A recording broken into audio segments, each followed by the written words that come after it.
Hey guys, it's Asus McDonald here. Thanks for watching my YouTube videos and keep bringing on the questions. Thank you so much for the questions. If you have any questions or you'd like to just have a special request on a video that you'd like me to record, let me know. As long as it's in regards to websites, let me know. And I'd be more than happy to do that. I want to make sure you guys are equipped. So this question, we get a lot from our customers, our prospective customers, and even our industry partners, which is a great question. And that question is how to clear your cache in Chrome. So let's dive right in. If you look at my screen, on the top right, you'll see three dots. You want to click on that. You want to drop down to More Tools and then Clear Browsing Data.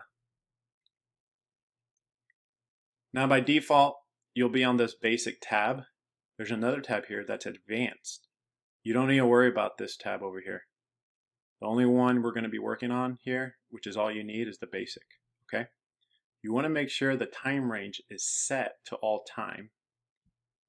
And these here, browsing history, cookies, and other site data, cached images and files, the only one that you need to make sure is checked off is the last one, which is cached images and files. And then go here to the blue button, clear data, and that's it.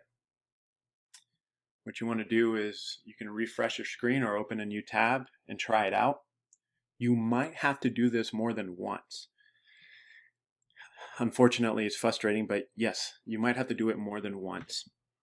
Now, by doing these steps and clearing the cache in Chrome, you're able to resolve minor hiccup issues.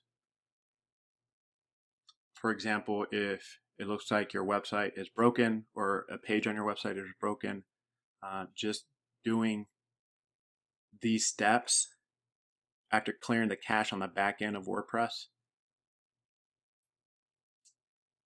will help resolve the issue. Now, if you still have the issue after clearing the cache more than twice, then reach out to your experienced website developer and they should know what to do next. They'll have to dig a little bit to get to the root issue of the matter.